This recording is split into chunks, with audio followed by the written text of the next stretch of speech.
Orasi ilmiah Ketua Yayasan Pendidikan Kebangsaan Republik Indonesia. Kami undang dengan hormat Bapak Jenderal TNI Purnawirawan Haji Prabowo Subianto Joyo Hadikusumo.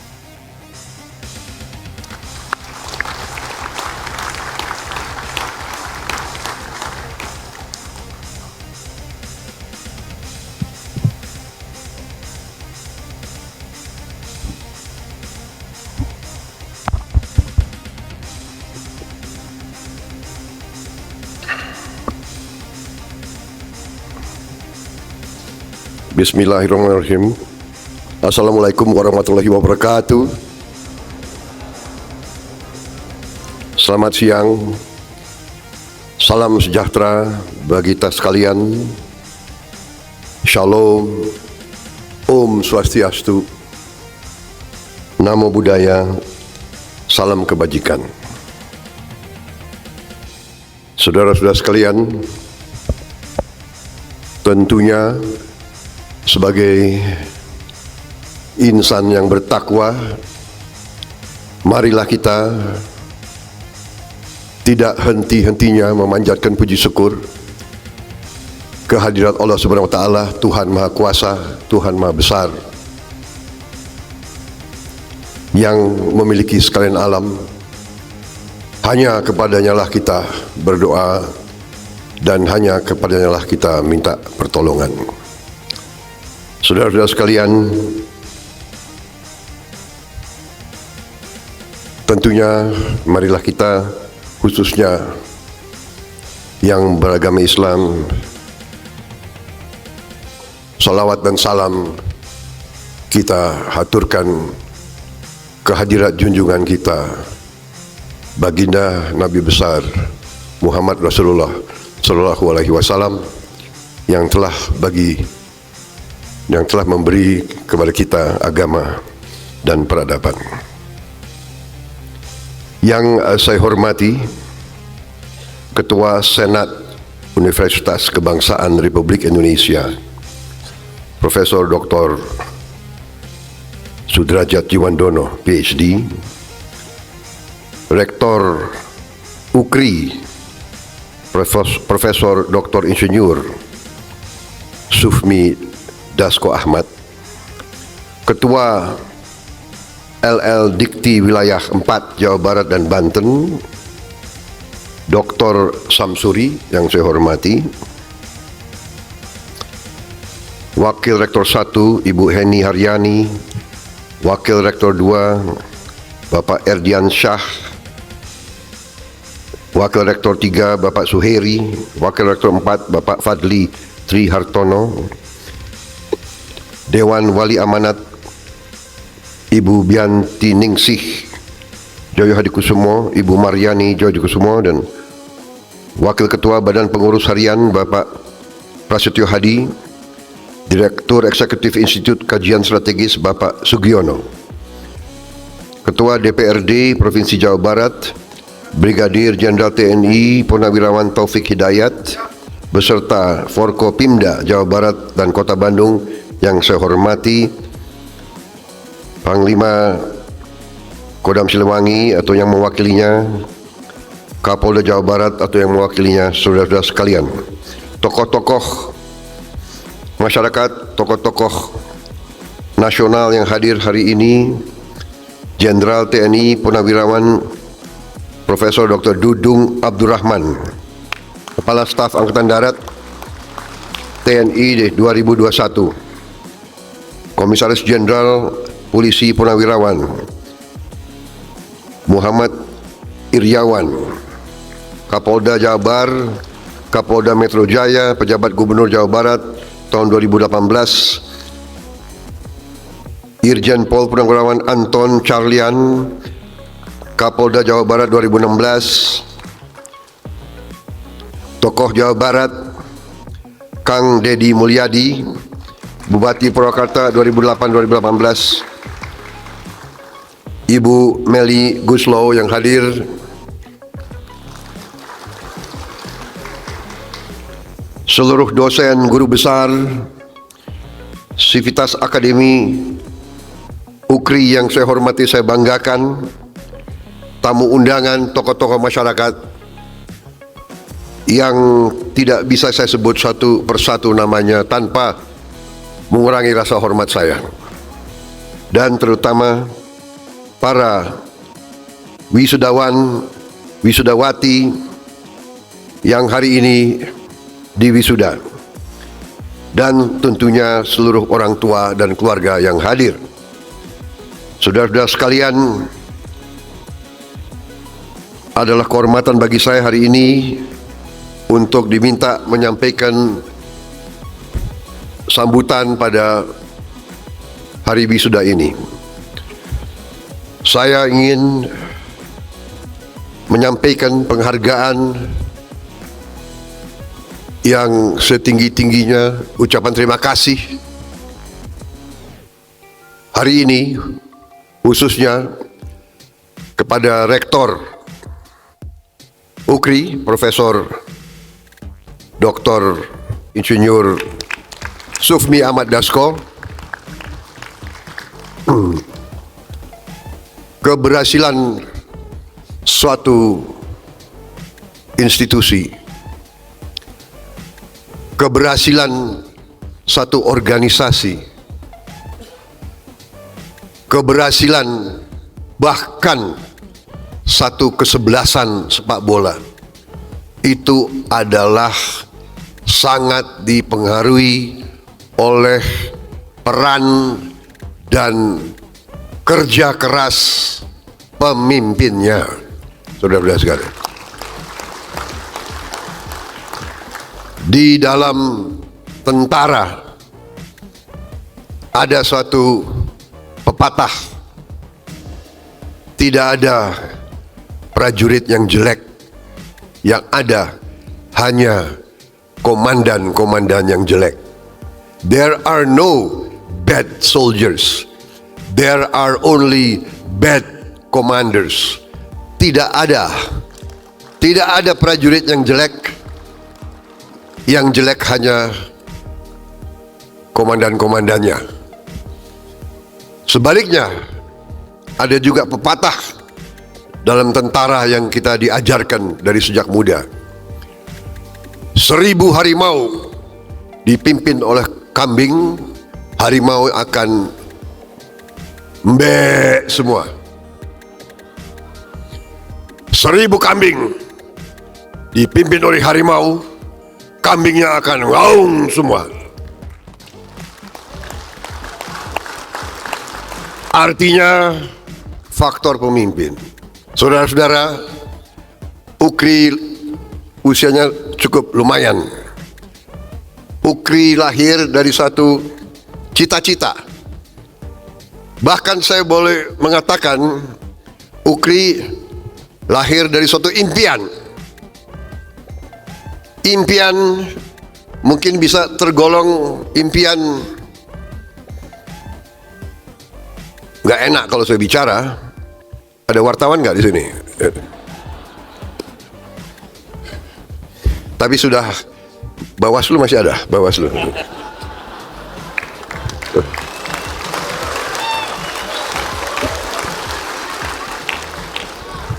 Udah selesai kampanye ya.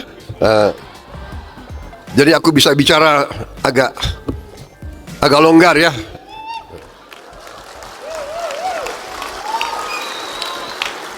Kalian lebih suka dengar sambutan normatif atau mau dengar hati saya? Kira-kira gimana? Hah? Kalau sambutan normatif kan, saudara-saudara sekalian, hari ini saudara-saudara di wisuda, saudara-saudara akan melaksanakan bla bla bla bla bla bla bla, kan kira-kira gitu. Baik, saya mau kasih tahu bahwa dulu cita-citanya impian ini mungkin terlalu, bisa saya katakan terlalu besar.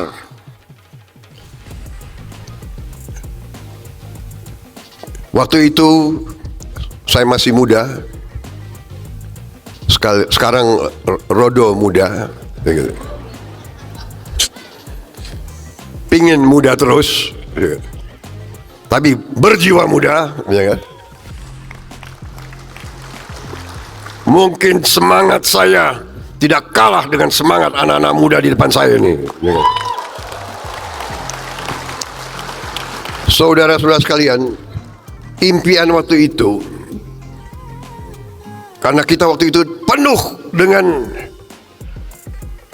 harapan, penuh dengan optimisme. Tahun 90-an, tahun 80-an, Indonesia dikatakan macan Asia.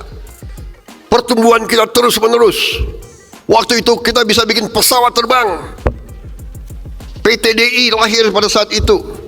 Kita bikin kapal. Kita begitu semangat. Seluruh dunia lihat Indonesia. Tetapi kita pun tidak boleh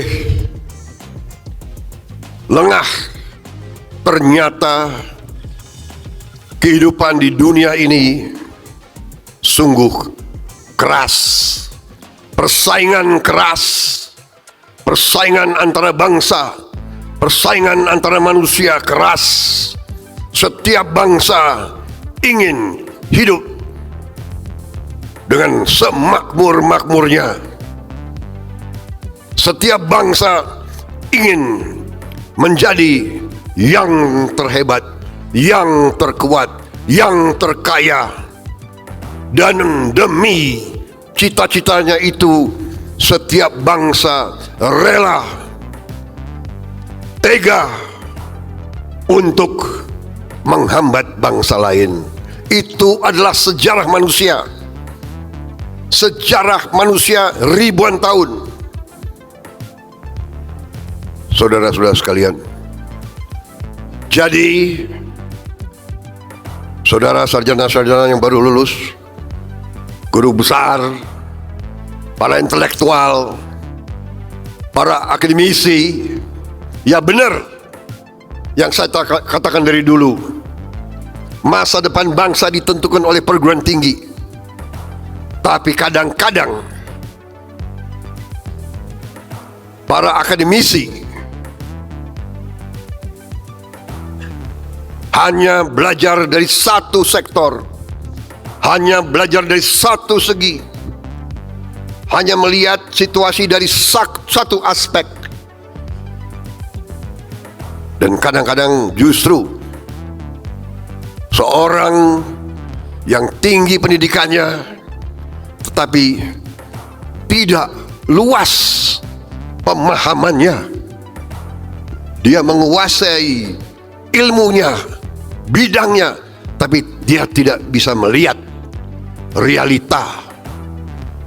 Contoh, kalau saudara belajar ilmu politik di fakultas, begitu saudara keluar lihat realita politik sebenarnya, mungkin saudara akan kaget. Realita kadang-kadang tidak sepenuhnya sesuai dengan ilmu yang ada di buku. Dan sering kita sebagai bangsa, kita kurang introspeksi, kita kurang waspada.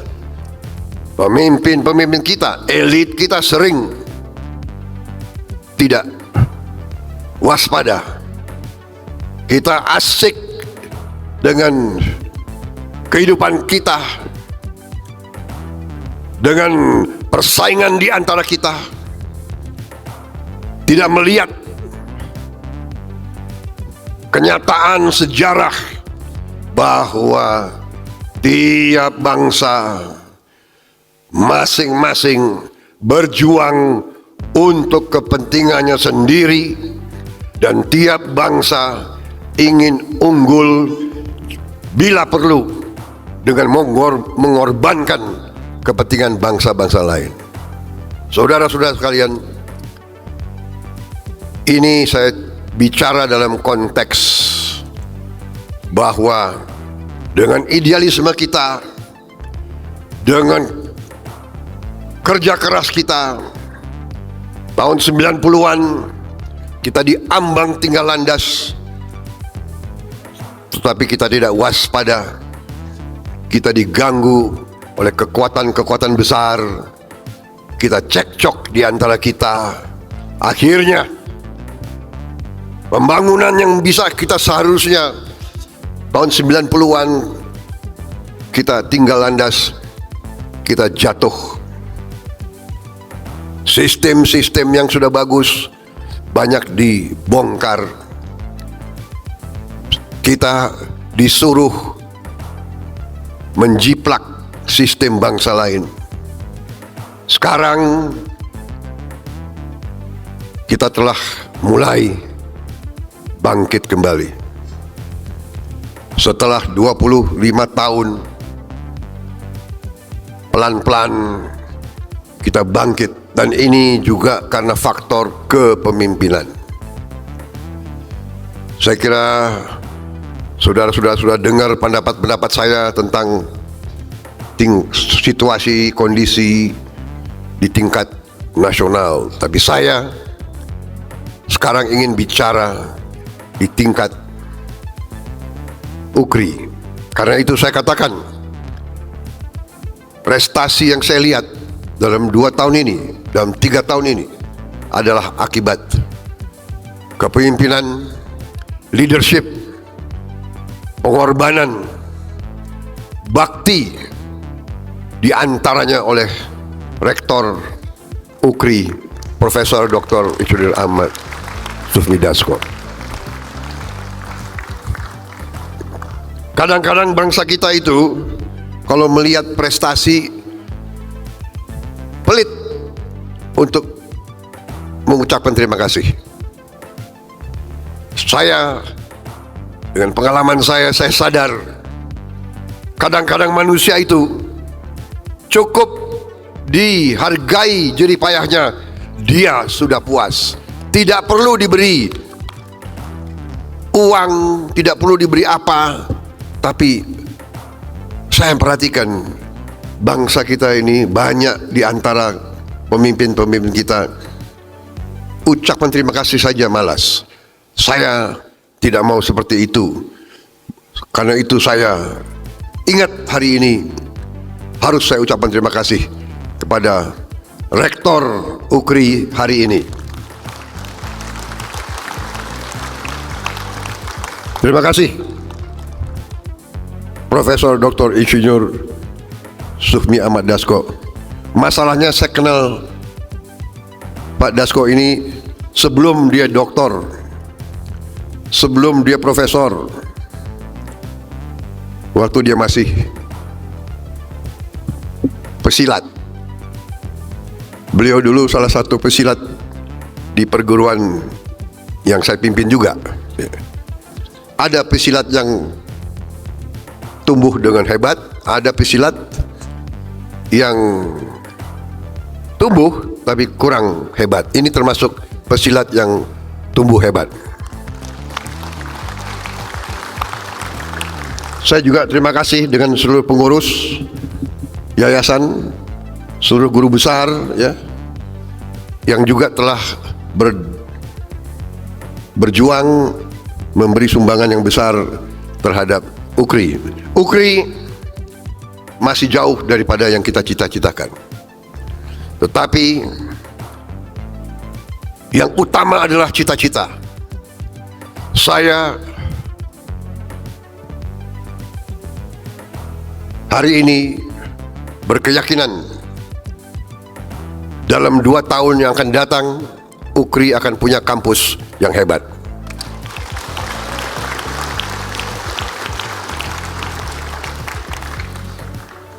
Sekarang tinggal memborongnya bisa kerja dengan siang malam atau tidak.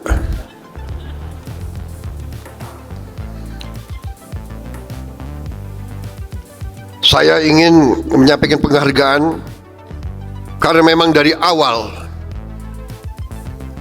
UKRI dirancang, didesain untuk membantu bangsa, membantu pemerintah dalam mengisi suatu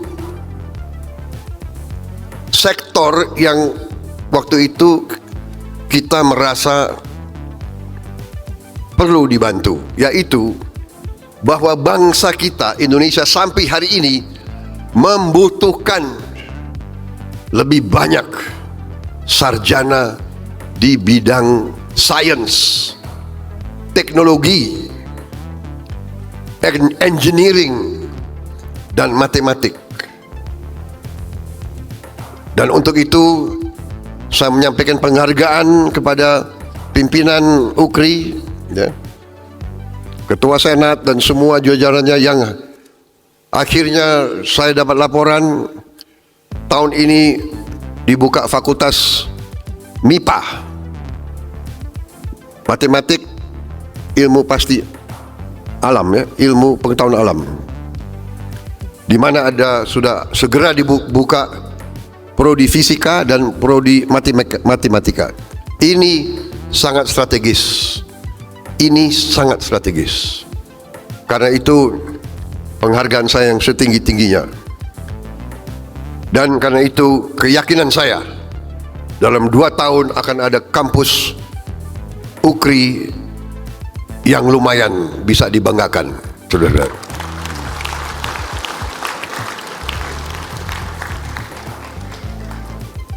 Masa depan kita, masa depan bangsa akan tergantung dalam kemampuan bangsa kita untuk menguasai teknologi. Teknologi bukan hanya barang, bukan hanya beli teknologi, harus bisa menguasai, menciptakan, dan menjalankan teknologi itu. Untuk itu kita butuh awaknya. Karena itu kita butuh anak-anak muda yang nanti akan menguasai teknologi. Yang paling penting tadi itu adalah MIPA. MIPA menjadi dasar dari semua. Dari semua masa depan kita akan tergantung kepada MIPA. Matematik, fisika, kimia, biologi. Menghadapi virus pandemi, kita butuh ahli-ahli biologi. Menghadapi nanti krisis pangan dunia, kita butuh ahli-ahli biologi. Untuk menghasilkan obat yang bisa terjangkau oleh seluruh rakyat Indonesia, kita butuh ahli-ahli kimia, ahli-ahli farmasi. Kita harus bikin obat di Indonesia, bukan import obat lagi. Kita tidak bisa tergantung kepada bangsa lain. Bertahun-tahun Prabowo Subianto selalu bicara, mungkin sudah 20 tahun lebih, 25 tahun lebih, saya selalu bicara swasembada pangan, swasembada pangan, swasembada pangan. Saya bicara food estate, bukan saya bicara food estate. Ibnu Sutowo sudah bicara food estate tahun 60-an. Ada orang-orang Indonesia, ada tokoh-tokoh Indonesia, ada intelektual Indonesia yang mengejek saya, mengejek konsep food estate. Saudara-saudara sekalian, ada yang mau import saja makanan pangan dari luar. Saya katakan, kalau terjadi krisis di dunia, kalau negara-negara lain tidak mau jual pangannya ke kita, masa di 280 juta rakyat Indonesia harus tergantung kepada bangsa lain? Padahal yang Maha Kuasa memberi lahan yang cukup, memberi tanah yang subur, memberi air yang cukup. Saudara-saudara sekalian, ternyata apa yang saya sampaikan berkali-kali, bertahun-tahun, sekarang terbukti. Tetapi saudara-saudara sekalian, sarjana-sarjana muda yang akan menghadapi masa depan, saya katakan masa depan kalian cerah, masa depan kalian gemilang. Kita negara yang diberi karunia luar biasa oleh Yang Maha Kuasa. Kita sebentar lagi kembali swasembada pangan.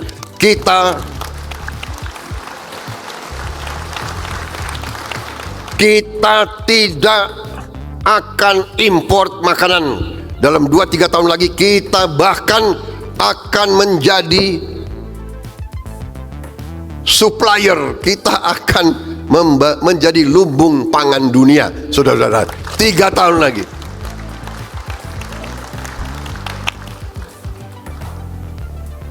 Masa depan saudara cerah. Saya sebetulnya kalau lihat situasi ini, saya senang dengan lagu Ku Ingin Hidup 1000 tahun lagi. Ya.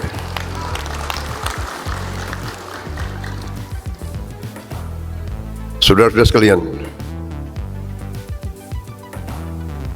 masa depan kita sangat gemilang.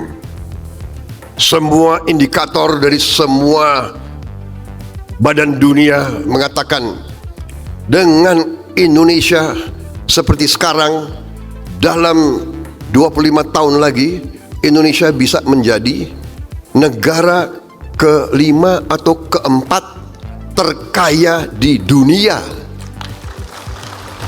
Bisa kita bayangkan atau tidak? Bisa kita bayangkan atau tidak? Bisa? Nggak yakin saya. Iya, iya kan? Kita ini, ya maaf, kita koreksi diri kita ya, bangsa kita. Kadang-kadang apakah karena dijajah terlalu lama dulu, kita terlalu kagum sama yang berbau luar negeri, iya kan? Terlalu kagum. Kita punya ayam goreng enak, maunya ke Kentucky Fried Chicken, iya kan? Tapi harus diakui Kentucky Fried Chicken enak gitu loh. Tapi ya jangan selalu Kentucky Fried Chicken, iya kan? Saudara-saudara sekalian, koreksi. Kita kadang-kadang kurang percaya diri. Termasuk para sarjana, termasuk para guru besar kita. Kadang-kadang apa yang dikatakan oleh negara-negara tertentu, kita iya aja terus. Padahal saya katakan, pelajaran sejarah mengajarkan tiap bangsa hanya akan mengutamakan kepentingannya sendiri. Dan kadang-kadang mereka tega menghancurkan negara lain.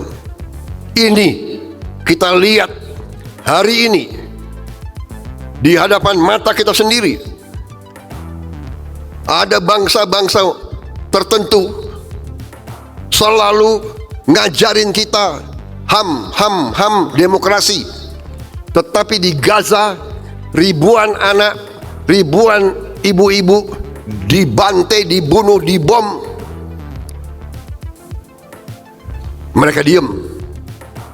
Mereka bilang itu bukan pelanggaran HAM.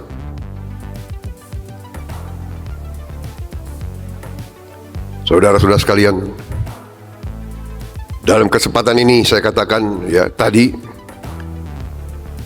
cita-citanya besar, tapi kadang-kadang pengorbanan besar, halangan besar, hambatan besar. Kunci yang ingin saya sampaikan kepada anak-anak muda, tadi Dr. Samsuri luar biasa memberi wejangan bagaimana untuk berhasil. Saya juga ingin tambahkan, kita butuh anak-anak muda yang tangguh. Kita butuh anak-anak muda yang cerdas. Kita butuh anak-anak muda yang pinter. Kita butuh anak-anak muda sebagai calon-calon pemimpin. Dalam waktu dekat, saudara bisa saja nanti menjadi pemimpin. Mulainya pemimpin di tingkat pedesaan, habis itu meningkat terus. Rakyat kita butuh pemimpin-pemimpin yang pintar, cerdas, tangguh. Tetapi saya titip, salah satu kelemahan Tidak bangsa kita, tapi kelemahan bangsa-bangsa di dunia, terutama bangsa-bangsa yang dari bawah dijajah meningkat, ingin maju. Kelemahan kita adalah satu di antara pemimpin-pemimpinnya adalah masalah cinta tanah air. Cinta tanah air bagi sebagian besar saya kira dari rakyat kita adalah cinta tanah air di mulut. Teriak cinta tanah air, teriak Pancasila di mulut. Begitu dia diberi kesempatan, dia korupsi. Saya titip anak-anak muda ini, cinta tanah air artinya cinta rakyat Indonesia. Rakyat Indonesia masih banyak yang susah. Rakyat Indonesia masih banyak anak-anak kita yang tidak makan pagi.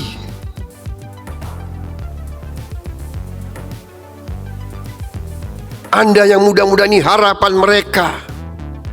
Kalau Anda ingin meraih kepintaran, ingin meraih gelar, ingin cari posisi, begitu Anda dikasih posisi, Anda ikut meneruskan korupsi, Anda ikut curi uang rakyat, Anda ikut markup, Anda ikut manipulasi. Ya, karunia yang Tuhan berikan kepada kita, segala kekayaan kita nanti akan sirna. Korupsi adalah yang menghancurkan suatu negara. Korupsi yang akan membuat negara miskin.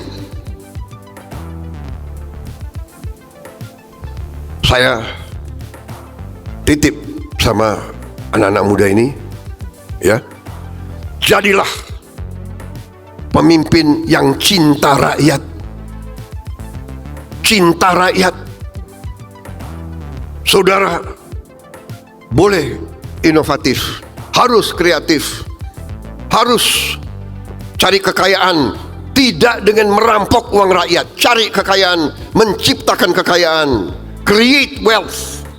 Don't steal from our people, create wealth. Banyak kesempatan, ya kan? Saudara-saudara, begitu luar biasa kekayaan diberikan Tuhan kepada kita. Saya bicara dengan beberapa pengusaha beberapa hari yang lalu. Kelapa, kita adalah produsen kelapa terbesar di dunia. Produsen kelapa terbesar di dunia. Di sebuah negara tetangga kita ada 2000 pabrik pengolahan kelapa. 2000. Di mana bahan bakunya, kelapanya? Dari mana? Dari Indonesia.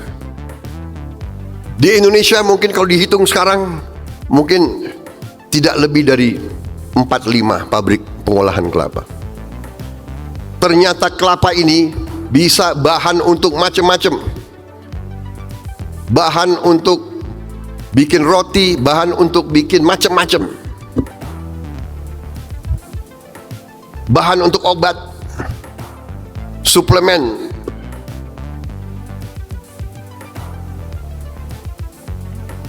Ada 2000 pabrik. Masing-masing pabrik mempekerjakan dari 1000 sampai 2000 pekerja. Berarti 2000 pabrik itu potensinya mempekerjakan 2 juta orang. Kelapanya dari kita.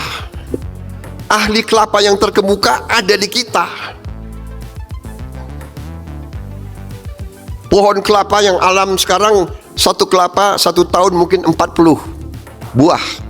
Dengan bioteknologi, dengan benih-benih yang baru, kita mungkin sekarang bisa satu kelapa 100 buah setahun. Memungkinkan. Bayangkan betapa kekayaan kita. Saya katakan kepada pengusaha itu, saudara, negolah sama negara itu. Suruh pindahin sebagian dari 2000 pabrik ke Indonesia. Saya berharap dalam 2-3 tahun akan ada puluhan, ratusan pabrik-pabrik pengolahan kelapa. Itu baru satu bidang. Kita merencanakan 21 komoditas yang pabrik pengolahannya harus di Indonesia. 21.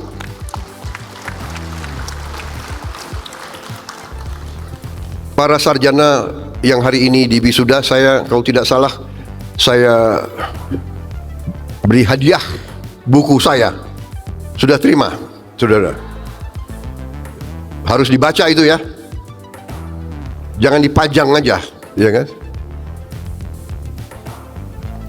Rumput laut. Rumput laut sekarang bisa mengganti pupuk. Saudara-saudara sekalian, kita nanti rumput laut juga bisa menjadi solar. Kita juga sekarang sudah punya teknologi untuk solar kita dari kelapa sawit. Sekarang kita sudah menghasilkan B35, tapi sudah uji coba B100. Kita sudah bisa bikin B100. Artinya solar biodiesel dari kelapa sawit 100%. Kita bisa bayangkan nggak? Kita tidak akan import lagi solar dari luar negeri, karena kita punya produksi kelapa sawit sekarang 48 juta ton. Mungkin 2 tahun lagi akan menjadi 70 juta ton.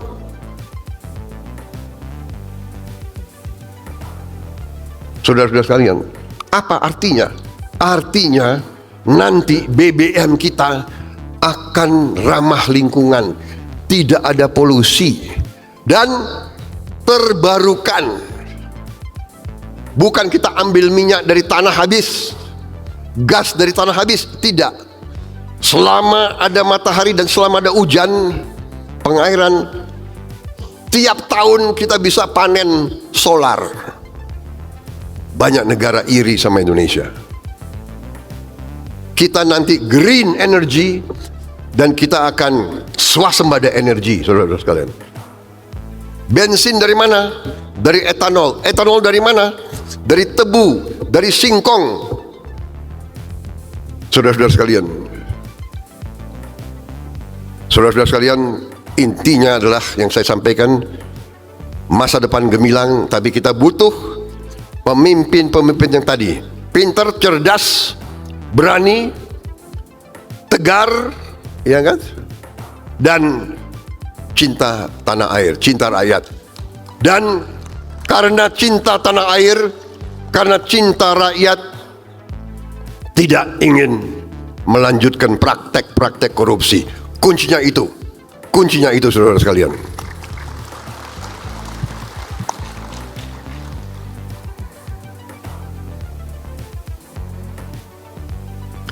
Saya kira cukup ya, karena tadi kopinya kurang, ya kan?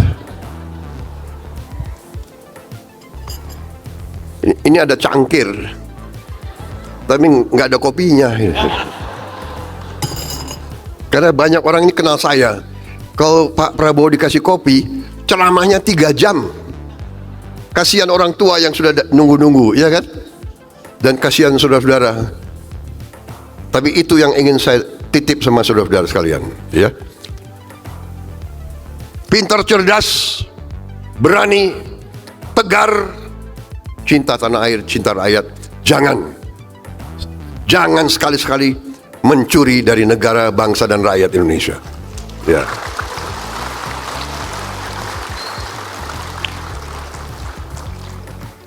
Harus menjadi kuat. Ingin kaya, bagus. Ingin kaya, supaya orang kaya membantu orang yang kurang kaya dan belum kaya. Harus jadi kuat, kaya untuk membantu yang lemah, saudara-saudara sekalian. Tapi jangan kaya dengan mencuri dari rakyat. Saudara-saudara sekalian, saudara boleh bangga jadi sarjana, tapi saya dalam hati saya sebenarnya, saya sangat hormat sama pedagang kaki lima, sama tukang ojol, sama tukang bakso, sama petani, sama buruh tani, sama pekerja harian, sama buruh di pelabuhan, sama nelayan yang nyawanya dipertaruhkan untuk cari makan untuk istri dan anaknya. Si pedagang kaki lima tiap hari keluar, dia dorong itu keringat fisik mencari makan untuk anak dan istrinya. Itu yang kita hormati. Mereka mulia, mereka jujur, mereka halal. Saya ingatkan ini, hai para sarjana, hai para profesor, hai para teknokrat, ilmumu harus untuk bangsa dan rakyatmu. Ilmumu untuk bangsa dan negara. Saya suka dengan moto UKRI, belajar untuk berbakti, raih ilmu untuk bangsa. Saudara-saudara sekalian, dan begitu kau dapat gelar, begitu kau dapat sarjana, begitu kau dapat penghargaan, jangan sombong. Cintai mereka. Tukang becak, ada yang umur 70 tahun masih narik becak. Itu tugas kita. Itu tugas kita, tidak boleh ada lagi di atas umur 60 narik becak. Saya bikin proyek becak listrik. Minimal kalau dia mengemudi, fisiknya terbantu.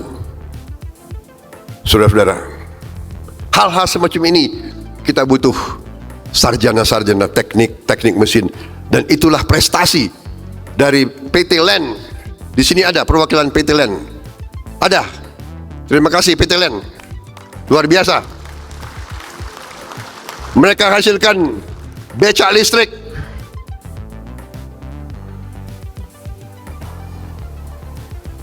Baik, saya kira itu dari saya.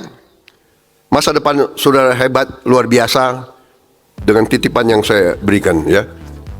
Selalu. Makanya Universitas Kebangsaan namanya kebangsaan. Melalui cobaan sekian tahun, ya kan, saya pertahankan karena namanya. Saya berharap Universitas Kebangsaan Republik Indonesia akan memberi sedikit sumbangan kepada pembangunan bangsa Indonesia. Saya tutup sambutan saya dengan mengutip dua tokoh bangsa, ya kan. Pertama, Ki Hajar Dewantoro yang mengajarkan kepada kita, ya, salah satu ilmu kepemimpinan yang sangat penting, yang diambil alih sekarang juga oleh banyak institusi termasuk di TNI, ya. Ingarso Sungtulodo di depan memberi teladan, Ingmadio Mangunkarso di tengah-tengah membangun semangat, Tutwuri Handayani sekali-sekali kita beri dorongan dari belakang. Ini pelajaran dari Ki Hajar Dewantara. Juga suatu ajaran dari seorang tokoh dari Amerika Latin yang sangat terkenal. Dia pahlawan, dia membebaskan kalau tidak salah 4-5 negara melawan penjajah Spanyol. Kalau tidak salah Venezuela, Ekuador, Bolivia, Peru, yang dibebaskan oleh jenderal ini. Namanya Simon Bolivar. Dia membebaskan, tetapi dia tidak mau. Kalau tidak salah dia sempat menjadi presiden mungkin sebentar, dia mengundurkan diri, dan dia meninggal karena sakit. Tapi dia tinggalkan suatu pelajaran, dan dia sekarang di Amerika Latin sangat dicintai, sangat dihormati. pelajaran dia saya kira patut kita ingat. Kita kalau mau maju, kita harus belajar dari mana saja, ya kan? Belajar dari siapapun yang baik. Suatu bangsa akan berjalan menuju kebesaran dengan cepat, sesuai dengan kecepatan pendidikan mereka, ya kan? Suatu bangsa akan terbang jika pendidikannya baik. Suatu bangsa akan runtuh jika pendidikannya diabaikan. Karena itu, saya setelah sah ditetapkan sebagai presiden terpilih, dan insya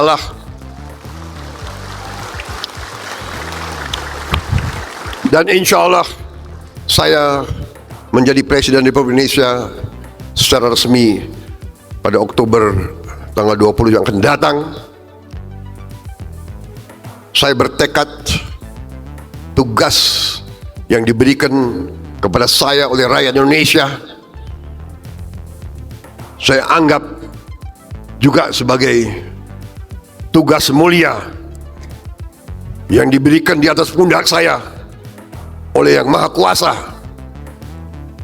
Artinya, saya harus bekerja keras, sekeras-kerasnya, dengan semua unsur yang bersama saya, mencari putra-putri terbaik Indonesia untuk menghilangkan kemiskinan, menghilangkan kelaparan dari bumi Indonesia, mengelola kekayaan bisa dinikmati oleh seluruh rakyat Indonesia, dengan demikian membawa keadilan kepada seluruh rakyat Indonesia, dan sarana antara lain memperbaiki pendidikan Indonesia dengan sebaik-baiknya. Pendidikan kunci kebangkitan bangsa Indonesia. Karena itu, guru-guru harus kita perbaiki kehidupannya.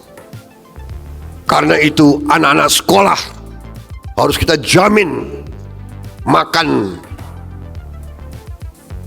yang bergizi minimal sekali sehari. Ini kunci daripada kebangkitan bangsa Indonesia. Itu apa yang ingin saya sampaikan pada siang hari ini. Saya mau kasih tahu, sebetulnya saya dalam keadaan flu sudah berapa hari ini. Tadi malam saya berpikir mungkin saya tidak datang ke Bandung. Saya akan siapkan Vicon. Tetapi setelah saya berpikir, tidak, ini kehormatan bagi saya diundang.